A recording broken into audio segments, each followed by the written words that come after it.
10 দিনের মধ্যে পরমাণু চুক্তি না হলে ইরানে হামলা চালাবে যুক্তরাষ্ট্র। হুঁশিয়ারি ট্রাম্পের, সতর্ক করলেও ইইউ।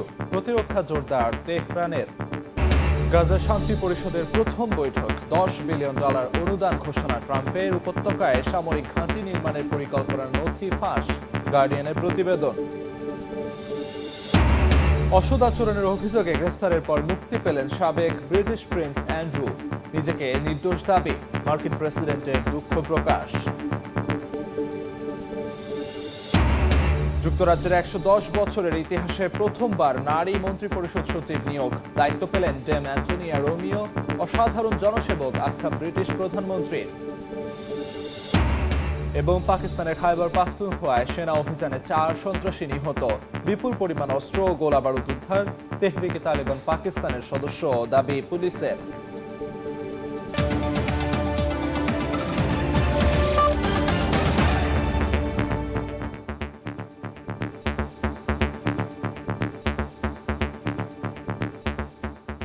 আন্তর্জাতিক সময়ের সঙ্গে আছি আমি আমিরুল ইসলাম আলিফ। 10 দিনের মধ্যে পরমাণু চুক্তি না করলে ইরানে হামলা চালাবে যুক্তরাষ্ট্র। ওয়াশিংটনে বোর্ড অব পিসের উদ্বোধনী সভায় এমন হুঁশিয়ারি দিয়েছেন মার্কিন প্রেসিডেন্ট ডোনাল্ড ট্রাম্প। এমন পরিস্থিতিতে নিজেদের সংবেদনশীল সামরিক স্থাপনায় কংক্রিটের সুরক্ষা বলয় গড়ে তোলার পাশাপাশি পারমাণবিক স্থাপনার কাছেও প্রতিরক্ষা জোরদার করেছে তেহরান। এদিকে সামরিক উত্তেজনা বাড়লে মধ্যপ্রাচ্যে ভয়াবহ পরিণতি হতে পারে বলে সতর্ক করেছে ইউরোপীয় ইউনিয়ন। ইরান ও যুক্তরাষ্ট্রের মধ্যে উত্তেজনা দিন দিন আরও তীব্র হচ্ছে। আলোচনার মাধ্যমে সমঝোতার চাপ দেওয়ার সঙ্গে সঙ্গে মধ্যপ্রাচ্যে বিমান ও নৌবাহিনীর উপস্থিতি উল্লেখযোগ্যভাবে বাড়াচ্ছে যুক্তরাষ্ট্র। একইভাবে চীন ও রাশিয়াকে সঙ্গে নিয়ে ওমান সাগর ও ভারত মহাসাগরে যৌথ নৌমহড়া চালাচ্ছে ইরান। এমনকি হরমুজ প্রণালী বন্ধ করে মহড়া চালিয়েছে আইআরজিসিও। এর মধ্যেই ইরানের সামরিক হামলা চালানো হবে কিনা সে সিদ্ধান্ত আগামী 10 দিনের মধ্যেই জানা যেতে পারে বলে মন্তব্য করেছেন মার্কিন প্রেসিডেন্ট ডোনাল্ড ট্রাম্প। ওয়াশিংটন ডিসিতে বোর্ড অব পিসের উদ্বোধনী সভায় ইরানকে সতর্ক করে পরমাণু চুক্তি না হলে খারাপ কিছু ঘটতে পারে বলেও হুঁশিয়ারি দেন তিনি। সভায় একইভাবে ইরানকে হুঁশিয়ারি দেন ইসরায়েলি প্রধানমন্ত্রী বিনিয়ামিন নেতানিয়াহু। ইরান যুক্তরাষ্ট্র উত্তেজনার মধ্যে সামরিক প্রস্তুতিরও ইঙ্গিত পাওয়া যাচ্ছে। স্যাটেলাইট চিত্রে দেখা গেছে তেহরান থেকে প্রায় 30 কিলোমিটার দূরের সংবেদনশীল পার্চেন সামরিক স্থাপনার উপর কংক্রিটের শক্ত ঢাল তৈরি করেছে ইরান। ধারণা করা হচ্ছে আকাশপথে হামলা ঠেকাতে এটি করা হয়েছে। ছবিতে আরও দেখা যায় ইসরায়েলি হামলায় ক্ষতিগ্রস্ত ভবন পুনর্নির্মাণের পর মাটি ও কংক্রিট দিয়ে ঢেকে ফেলা হয়েছে। এছাড়া পারমাণবিক স্থাপনাগুলোর কাছেও প্রতিরক্ষা জোরদার করেছে ইরান। এ অবস্থায় ইরান ইস্যুতে সামরিক উত্তেজনা বাড়লে মধ্যপ্রাচ্যে ভয়াবহ পরিণতি হতে পারে বলে সতর্ক করেছে ইউরোপীয় ইউনিয়ন। ইউরোপীয় কমিশনের মুখপাত্র আনোয়ার এল আনৌনি বলেছেন, ইরানের পারমাণবিক কর্মসূচি ঘিরে যে কোনো সামরিক উত্তেজনা মধ্যপ্রাচ্যের স্থিতিশীলতার জন্য গুরুতর ঝুঁকি তৈরি করবে। এ সময় সব পক্ষকে সংযম ও আন্তর্জাতিক আইন মেনে চলার আহ্বান জানান তিনি। এদিকে মধ্যপ্রাচ্যে ক্রমবর্ধমান উত্তেজনার কারণে ইরাকের উত্তরাঞ্চলের এরবিল ঘাঁটি থেকে কিছু সদস্যকে সরিয়ে নিয়েছে জার্মানি। বৃহস্পতিবার দেশটির প্রতিরক্ষা মন্ত্রণালয়ের এক বিবৃতিতে একথা জানানো হয়। নাসরিন রুমি, সময় সংবাদ। গাজায় স্থায়ী শান্তি প্রতিষ্ঠা ও পুনর্গঠনের লক্ষ্যে গঠিত শান্তি পরিষদের প্রথম বৈঠক অনুষ্ঠিত হয়েছে। ওয়াশিংটন ডিসিতে অনুষ্ঠিত বৈঠকে $10 বিলিয়ন অনুদান ঘোষণা করেন মার্কিন প্রেসিডেন্ট ডোনাল্ড ট্রাম্প। এমন পরিস্থিতিতে শান্তি পরিষদের আড়ালে গাজায় 350 একরের সামরিক ঘাঁটি নির্মাণের পরিকল্পনা নথি ফাঁস করেছে ব্রিটিশ সংবাদ মাধ্যম দ্য গার্ডিয়ান। এদিকে রমজানের দ্বিতীয় দিনেও গাজায় হামলা অব্যাহত রেখেছে দখলদাররা। জেরুজালেমের বসতি স্থাপনকারীদের হামলায় হতাহত হয়েছেন কয়েকজন ফিলিস্তিনি। রমজানের দ্বিতীয় দিনেও গাজায় থেমে নেই ইসরায়েলি আগ্রাসন। বৃহস্পতিবার গাজা সিটির পূর্বাঞ্চল ও দক্ষিণের খান ইউনিসে বিমান হামলা চালায় দখলদাররা। রাফা শহরের পশ্চিমে আল মাওয়াসি এলাকায় গোলাবর্ষণ করা হয়। এদিকে গাজা যুদ্ধের প্রথম 15 মাসে প্রাণহানি 75,000 ছাড়িয়েছিল বলে তথ্য উঠে এসেছে বিশ্বখ্যাত চিকিৎসা সাময়িকী ল্যান্সেটে প্রকাশিত একটি গবেষণা প্রতিবেদনে। অধিকৃত পশ্চিম তীরেও একাধিক সহিংস অভিযান চালিয়েছে ইসরায়েলি বাহিনী। বিভিন্ন এলাকায় তল্লাশি চালিয়ে ফিলিস্তিনিদের আটকের পাশাপাশি কয়েকটি বাড়িঘর ভেঙে ফেলা হয়েছে। জেরুজালেমের মুখমাস এলাকায় বসতি স্থাপনকারীদের হামলায় বেশ কয়েকজন ফিলিস্তিনি হতাহত হন। এরই মধ্যে স্থানীয় সময় বৃহস্পতিবার ওয়াশিংটন ডিসিতে গাজায় স্থায়ী শান্তি প্রতিষ্ঠা ও পুনর্গঠনের লক্ষ্যে গঠিত শান্তি পরিষদের বৈঠক অনুষ্ঠিত হয়েছে। এতে বিভিন্ন দেশের প্রতিনিধিরা অংশ নিলেও সেখানে ছিল না ফিলিস্তিনের কোনো প্রতিনিধি। যোগ দেয়নি যুক্তরাজ্য, ইতালি, জার্মানি সহ ইউরোপের প্রভাবশালী দেশগুলো। গাজায় ইসরায়েলি হামলা অব্যাহত থাকলেও যুদ্ধ শেষ বলে মন্তব্য করেন মার্কিন প্রেসিডেন্ট ডোনাল্ড ট্রাম্প। এদিন সভায় ট্রাম্প গাজার পুনর্গঠনে $10 বিলিয়ন অনুদান ঘোষণা করেন। এছাড়া প্রায় $7 বিলিয়ন তহবিল প্রদানের প্রতিশ্রুতি দেয় কাতার, সৌদি আরব সহ মধ্যপ্রাচ্যের কয়েকটি দেশ। ইন্দোনেশিয়া সহ বিভিন্ন দেশ আন্তর্জাতিক নিরাপত্তা বাহিনীতে সেনা পাঠানোর এবং মিশর ও জর্ডান পুলিশ প্রশিক্ষণে সহায়তার আশ্বাস দেয়। তবে হামাস নিরস্ত্রীকরণ ছাড়া গাজা পুনর্গঠন হবে না বলে জানিয়েছেন ইসরায়েলি প্রধানমন্ত্রী বিনিয়ামিন নেতানিয়াহু। এদিকে গাজা পুনর্গঠনের আড়ালে ট্রাম্প প্রশাসন সেখানে একটি বড় সামরিক ঘাঁটি নির্মাণের পরিকল্পনা করছে বলে বিস্ফোরক তথ্য প্রকাশ করেছে ব্রিটিশ গণমাধ্যম দ্য গার্ডিয়ান। গণমাধ্যমটির পর্যালোচিত নথি অনুযায়ী প্রায় 5,000 সেনা সদস্যের জন্য 350 একর জায়গা জুড়ে এই ঘাঁটি গড়ে তোলা হবে। নাসরিন রুমি, সময় সংবাদ। সকালে আটকের পর সন্ধ্যায় মুক্তি পেলেন সাবেক British Prince Andrew Mountbatten Windsor. কুখ্যাত যৌন অপরাধী জেফ্রি এপস্টাইন ইস্যুতে সরকারি পদে থেকে ক্ষমতার অপব্যবহারের অভিযোগে পুলিশের হাতে আটক হন অ্যান্ড্রু। যদিও সব অভিযোগ অস্বীকার করেছেন তিনি, তবে তার বিরুদ্ধে তদন্ত চলমান রয়েছে বলে জানিয়েছে যুক্তরাজ্য পুলিশ। এদিকে অ্যান্ড্রু গ্রেফতারের খবরে ভাই রাজা তৃতীয় চার্লসের পাশাপাশি গভীর দুঃখ প্রকাশ করেছেন মার্কিন প্রেসিডেন্ট ডোনাল্ড ট্রাম্প। কুখ্যাত যৌন নিপীড়ক জেফ্রি অ্যাপস্টিনের সঙ্গে সম্পর্ক নিয়ে কয়েক মাস ধরে নিজ দেশে তীব্র সমালোচনার মধ্যে ছিলেন সাবেক British Prince Andrew Mountbatten Windsor. এই অভিযোগে তার প্রিন্স উপাধি ও সম্মাননাও বাতিল করেন বড় ভাই ও রাজা তৃতীয় চার্লস। স্থানীয় সময় বৃহস্পতিবার সরকারি পদে থেকে ক্ষমতার অপব্যবহারের অভিযোগে পুলিশের হাতে আটক হন অ্যান্ড্রু।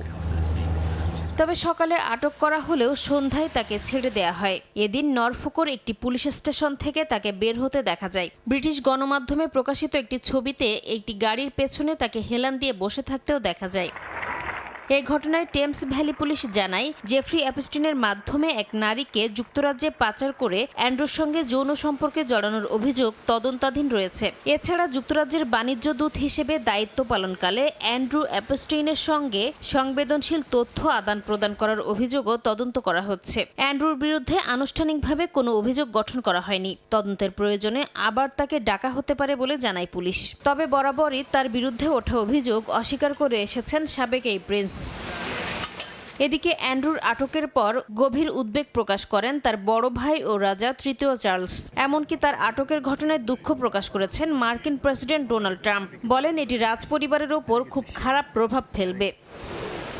অ্যাপস্টাইনের সঙ্গে অ্যান্ড্রুর সম্পর্কের বিষয়টি সামনে আসার পর ফেব্রুয়ারির শুরুর দিকে উইন্ডসর শহরের রয়্যাল লজ ছেড়ে নরফোকের স্যান্ডরিংহাম এস্টেটে চলে যান অ্যান্ড্রু। পরে বাকিংহাম প্যালেস জানায় 2026 সালের শুরুতে অ্যান্ড্রুকে রয়্যাল লজ ছাড়তে হবে। তবে অ্যাপস্টাইন সম্পর্কিত সবশেষ নথি প্রকাশের পর বাড়ি ছাড়ার প্রক্রিয়া দ্রুত গতিতে এগিয়ে যায়।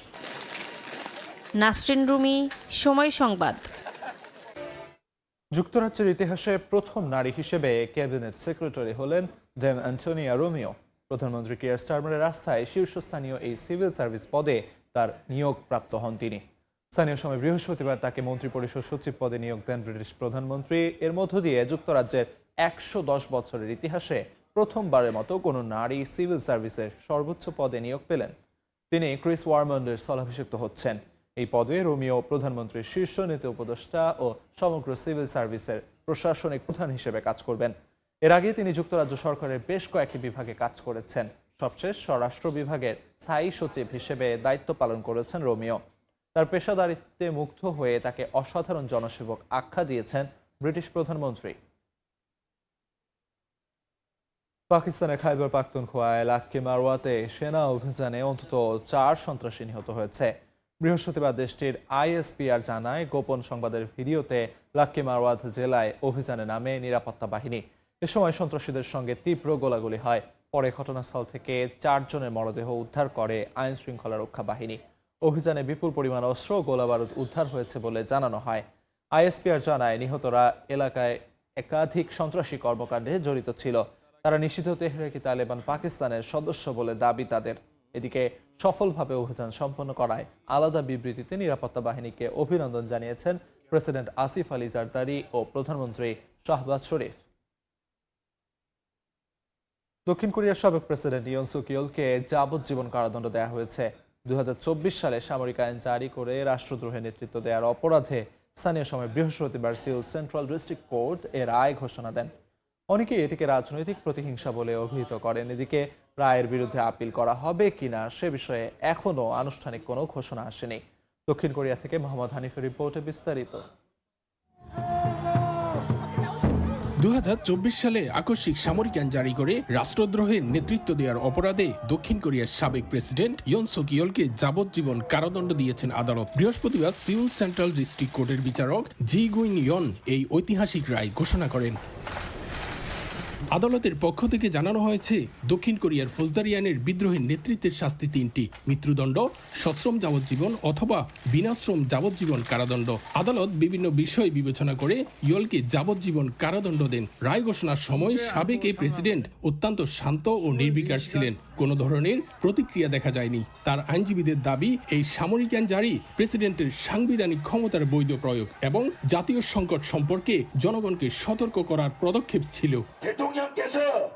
রায়ের ঘোষণাটি রাষ্ট্রীয় টেলিভিশনে সরাসরি সম্প্রচার করা হয়। সিউল সেন্ট্রাল ডিস্ট্রিক্ট কোর্টের বাইরে আগে থেকে অবস্থান নেই ইয়োলের শত শত সমর্থক। সাজা শোনার সঙ্গে সঙ্গে কান্নায় ভেঙে পড়েন এবং ক্ষোভে চিৎকার করেন অনেকেই। ইয়োলের অনেক সমর্থক একে রাজনৈতিক প্রতিহিংসা বলে অভিহিত করেন। রায়ের বিরুদ্ধে আপিল হবে কিনা সে বিষয়ে এখনো কোনো আনুষ্ঠানিক ঘোষণা আসেনি। তবে এই রায় দক্ষিণ কোরিয়ার রাজনৈতিক ও গণতান্ত্রিক ব্যবস্থায় দীর্ঘমেয়াদী প্রভাব ফেলতে পারে বলে মনে করছেন রাজনৈতিক বিশ্লেষকরা। দক্ষিণ কোরিয়া থেকে মোহাম্মদ হানিফ, সময় সংবাদ। আফগানিস্তানে নারীদের বিরুদ্ধে ফের কড়া আইন জারি করেছে তালেবান সরকার। নতুন বিধি অনুযায়ী স্ত্রীকে শারীরিক শাস্তির অনুমোদন দেওয়া হয়েছে। স্বামীদের অনুমতি ছাড়া আত্মীয়ের বাড়ি গেলে সর্বোচ্চ 3 মাস কারাদণ্ডের বিধানও রাখা হয়েছে স্ত্রীর। এদিকে 2009 সালের নারী নির্যাতন বিরোধী আইন বাতিল করায় উদ্বেগ জানিয়েছেন অধিকার কর্মীরা। আফগানিস্তানের তালেবান সরকারের নতুন দণ্ডবিধি ঘিরে শুরু হয়েছে তীব্র বিতর্ক। 2009 সালের নারী নির্যাতন বিরোধী আইন বাতিল করেছে তালেবান। নতুন 90 পাতার দণ্ডবিধি আদালতে বিতরণ করা হয়েছে বলে জানায় আন্তর্জাতিক সংবাদ মাধ্যমগুলো। এই বিধিতে স্ত্রীকে শারীরিকভাবে শাস্তির অনুমোদন দেওয়া হয়েছে স্বামীদের। তবে হাড় ভাঙা বা দৃশ্যমান জখম হলে রাখা হয়েছে শাস্তির বিধানও।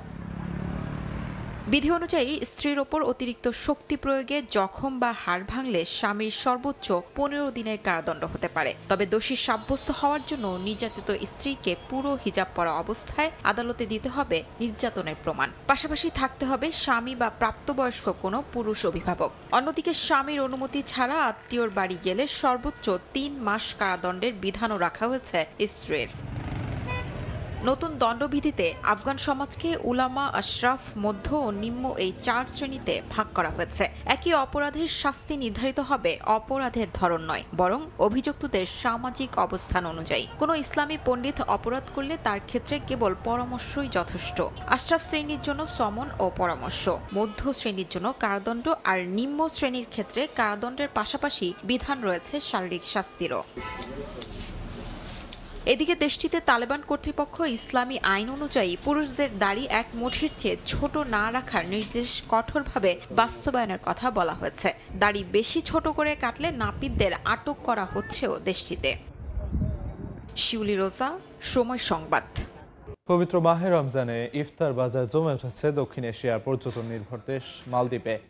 রমজানের প্রথম দিনেই বাংলাদেশি রেস্তোরাঁগুলোতে ইফতার কিনতে উপচে পড়া ভিড় ছিল প্রবাসীদের। বাহারি দেশীয় ইফতারের পসরা সাজিয়ে মাস জুড়ে ভালো বিক্রির আশা করছেন প্রবাসী ব্যবসায়ীরা। খন্দকার ওমর ফারুকের তথ্য, ছবিতে বিস্তারিত। বুধবার থেকে মালদ্বীপে শুরু হয়েছে পবিত্র রমজান মাস। ঐতিহ্যবাহী শহর মালে এবং এর আশপাশের শহরের রেস্তোরাঁগুলোয় প্রথম দিন বিকেল 4টা থেকেই জমে উঠেছে ইফতারের বাজার। স্থানীয়দের সঙ্গে পাল্লা দিয়ে বাহারি দেশীয় ইফতারের পসরা সাজিয়েছে প্রবাসী বাংলাদেশি রেস্তোরাঁগুলো। ঐতিহ্যবাহী খাবার পরিবেশনের পাশাপাশি পাওয়া যাচ্ছে ছোলা, পেঁয়াজু, জিলাপি, বেগুনি সহ দেশীয় নানা পদের ইফতার। বিদেশের মাটিতে দেশীয় আমেজে ইফতার করার সুযোগ পেয়ে খুশি প্রবাসী বাংলাদেশিরা। মালদ্বীপের এই ইফতার বাজারগুলো কেবল কেনাকাটার কেন্দ্র নয়, প্রবাসীদের এক মিলন মেলায় পরিণত হয়েছে। বিশেষ করে মালের বাংলাদেশি খাবারের স্টলগুলোর সামনে রোজাদারদের এই স্বতঃস্ফূর্ত উপস্থিতি বিদেশের মাটিতে এক টুকরো বাংলাদেশকেই মনে করিয়ে দেয়। বাংলাদেশের সব ধরনের ইফতারের আইটেমগুলো পাওয়া যাচ্ছে, তাই সব বন্ধুরা মিলে আসলাম আজ ইফতার করার জন্য। বাংলাদেশের যত ইফতারের আইটেমগুলো আছে সব আইটেম আছে, আপনারা এখানে আসলে পাবেন। সিয়াম সাধনার মাসে ব্যবসার চেয়ে আল্লাহর সন্তুষ্টি লাভের আশায় ইফতার সামগ্রী বিক্রিতে ছাড় দেয় বাংলাদেশি রেস্তোরাঁগুলো। দেয়া হয় খাবার আইটেমগুলোর স্বল্প মূল্যের প্যাকেজ। বিশেষ মূল্য ছাড় দিয়ে রেস্তোরাঁগুলোতে বেচা বিক্রি ভালো বলে জানান প্রবাসী ব্যবসায়ীরা। মালদ্বীপে যারা আছেন, প্রবাসী আছেন, সবাই বাংলাদেশে আমাদের কাচিবাই কিচেনে অবশ্যই ভিজিট করবেন। মাত্র 70 টাকা জুস সহ, এবং কি অনেক ধরনের আইটেম এবং 7 থেকে 8 ধরনের আইটেম আপনাদের জন্য। দেশীয় আমেজে ইফতার বিক্রির এই ধারাবাহিকতা পুরো মাস জুড়ে বজায় থাকবে বলে আশা করছেন ব্যবসায়ীরা। সময় সংবাদ, মালদ্বীপ। পবিত্র রমজান ঘিরে মালয়েশিয়ার ঐতিহাসিক মার্জেকা স্কোয়ার পরিণত হয়েছে এক মিনি বাংলাদেশে। বিদেশের ব্যস্ত জীবনে ক্ষণিকের স্বস্তি খুঁজতে আর ইফতারের আনন্দ ভাগাভাগি করতে সেখানে জড়ো হন শত শত প্রবাসী। মালয়েশিয়া থেকে মোহাম্মদ আব্দুল কাদেরের রিপোর্ট। মালয়েশিয়ার স্বাধীনতার সাক্ষী ঐতিহাসিক দাতারান মারদেকা স্কোয়ার। সিয়াম সাধনার মাস ঘিরে আধুনিক স্থাপত্য আর ইতিহাসের মিশেলে এই চত্বরটি এখন প্রবাসীদের কাছে এক মিলন মেলায় পরিণত হয়েছে। রমজানের প্রথম ইফতারে এই চত্বরটি রূপ নেয় ভ্রাতৃত্বের এক বিশাল আঙ্গিনায়, যেখানে স্থানীয়দের পাশাপাশি খোলা আকাশের নিচে ইফতার করতে ভিড় জমান শত শত মানুষ। খুবই আনন্দ লাগতেছে যে আমরা সবাই আছি একসাথে, আমরা ফ্রেন্ড সাইকেল একত্রিত হয়ে ইফতার করবো আজকে। প্রবাস জীবনে একসাথে ফ্রেন্ডরা মিলা এরকম ইফতার করাটা এটা আসলে একটা ভাগ্যের ব্যাপার, তো আমরা আনন্দিত আর কি। সারাদিন রোজা রেখে যে ক্লান্তিটা ছিল, এখানে আসার পরে সবাই একসাথে বসছি ইফতার করার জন্য, তো অনুভূতিটা আমাদেরকে অনেক ভালো লাগতেছে এই জায়গায়। এই আয়োজনের একটি বড় অংশ জুড়ে থাকে প্রবাসী বাংলাদেশিদের প্রাণবন্ত উপস্থিতি। কেউ নিয়ে আসেন বাসা থেকে বানানো হরেক রকম ইফতার, কেউ বা আবার ব্যস্ত হয়ে পড়েন খাঁটি দেশি স্টাইলে মুড়ি মাখানোতে। প্রবাস জীবনে সবাই এমন একটা সময় বা এমন একটা দিন পায় না যে সবাই বা কাছের কিছু মানুষ ইফতার করা। রমজানের যে আমেজটা, রোজার যে আমেজটা, সে দেশের মতো এখানে আসলে আমরা উদযাপন করতে পারি না।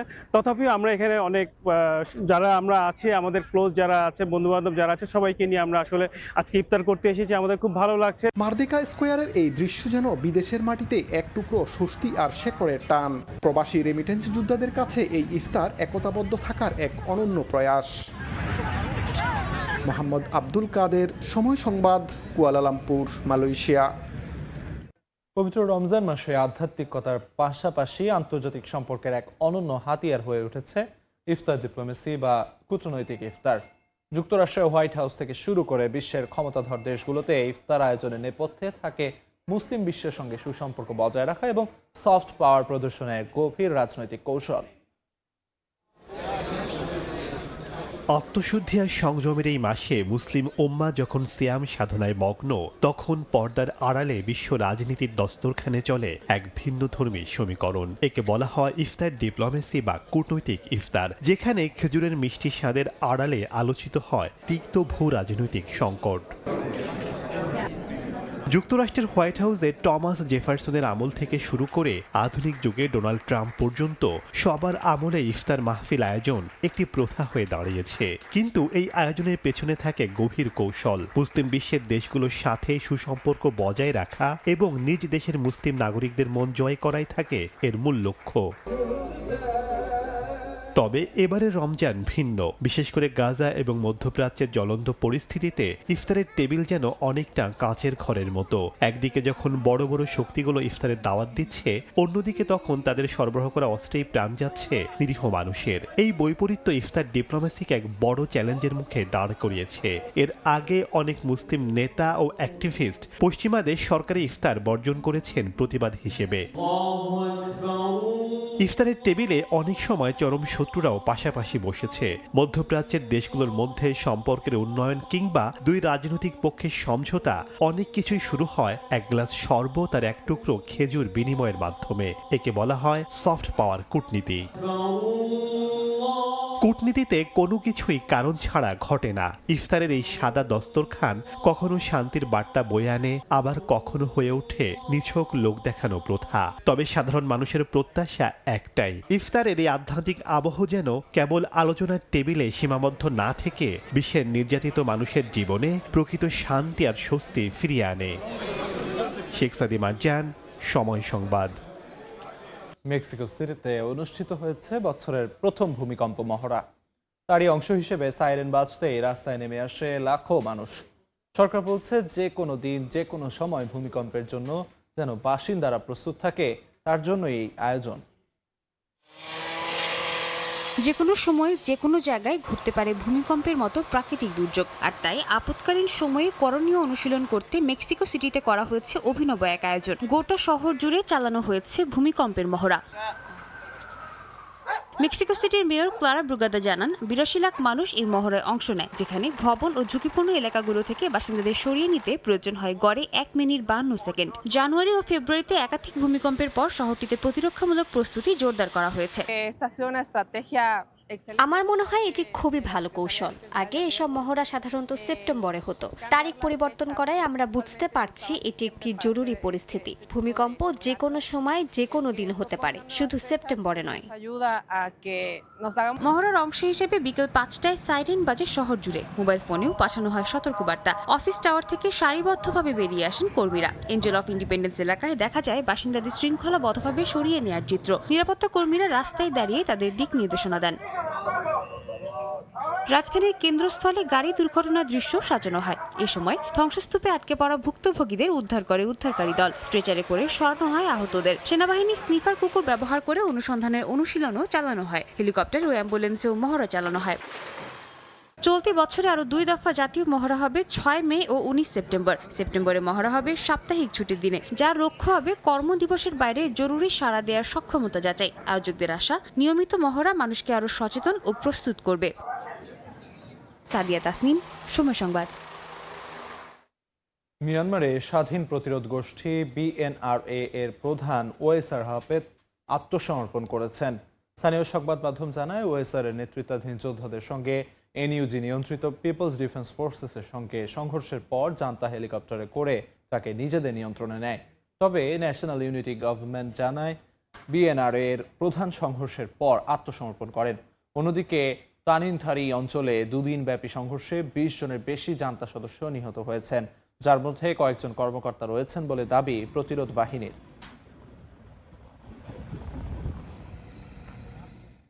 পাকিস্তানের করাচিতে আবাসিক ভবনে গ্যাস লিকেজ থেকে সৃষ্ট ভয়াবহ বিস্ফোরণে শিশুসহ অন্তত 16 জন নিহত হয়েছেন। গুরুতর দগ্ধ আরও 14 জন। দেশটির গণমাধ্যম জানায়, বুধবার রাতে করাচির সোলজার বাজারে একটি 3 তলা ভবনের প্রথম তলায় বিস্ফোরণ ঘটে। এতে ভবনের একটি অংশ ধসে পড়ে এবং অনেক মানুষ ধ্বংসস্তূপের নিচে আটকা পড়েন। উদ্ধারকারী দল দ্রুত ঘটনাস্থলে পৌঁছে তল্লাশি ও উদ্ধার অভিযান শুরু করে। এখনও অন্তত 2 জন ধ্বংসস্তূপের নিচে আটকে থাকতে পারেন বলে ধারণা করা হচ্ছে। নিখোঁজদের উদ্ধারে অভিযান অব্যাহত রয়েছে। কর্তৃপক্ষ জানিয়েছে, সরু রাস্তার কারণে ভারী সরঞ্জাম নিয়ে উদ্ধার কাজ চালাতে বেগ পেতে হচ্ছে। ঘটনাস্থলে নিরাপত্তা জোরদার করেছে পুলিশ।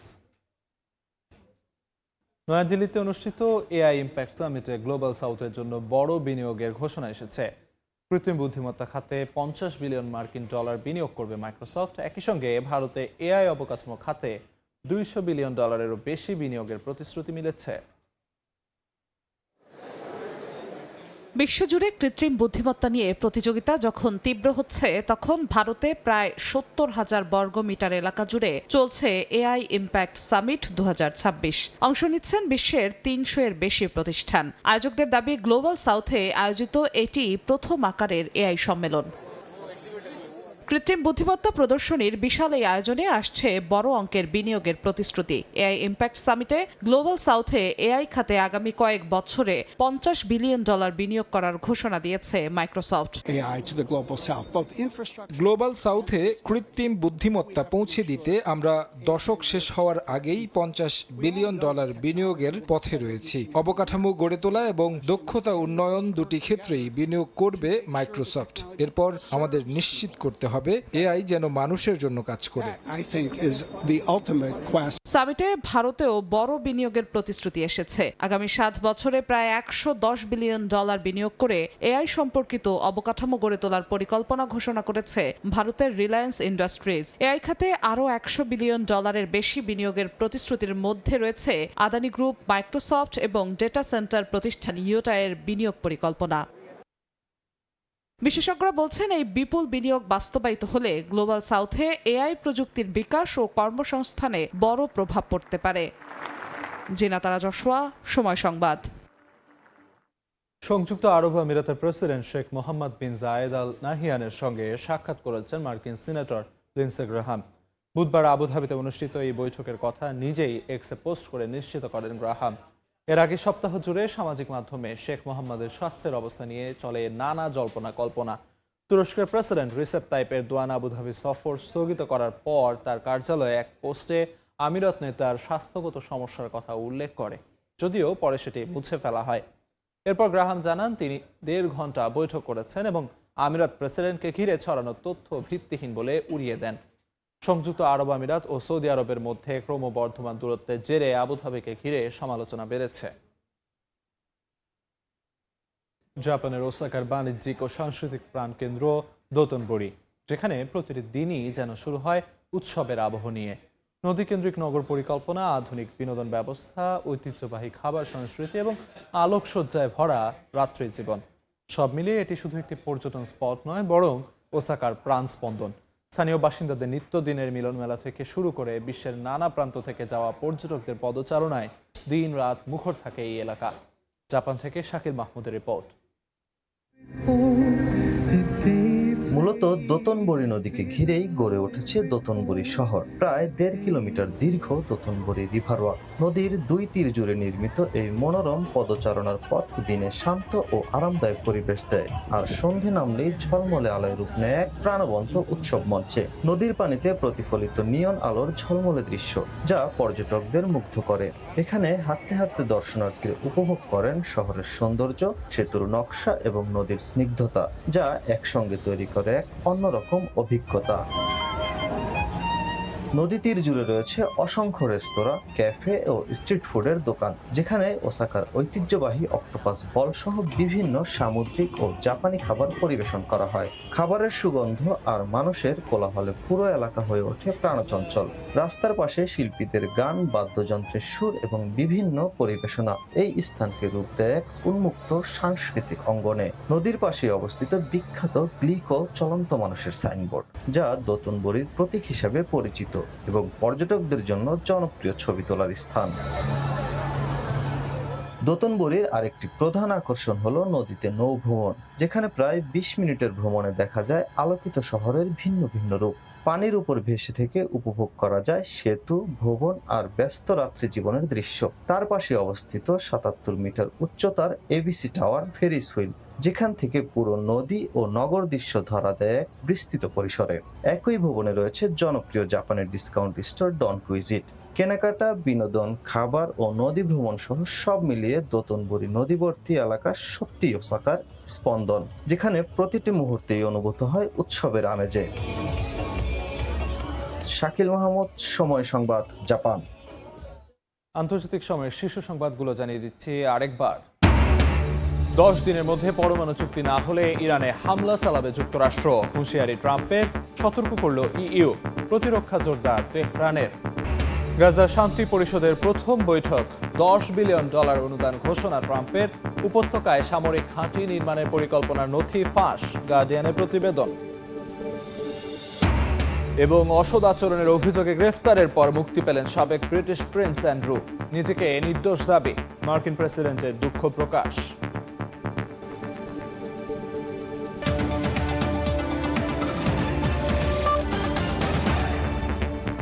এই ছিল আন্তর্জাতিক সময়। এরপর সকাল 10টার সময় সংবাদ নিয়ে সঙ্গে থাকবেন শবনম নিবিড়। ধন্যবাদ আলিফ। সকাল 10টার সময় সংবাদ নিয়ে আসছে কিছুক্ষণ পরই, সঙ্গেই থাকুন সময়।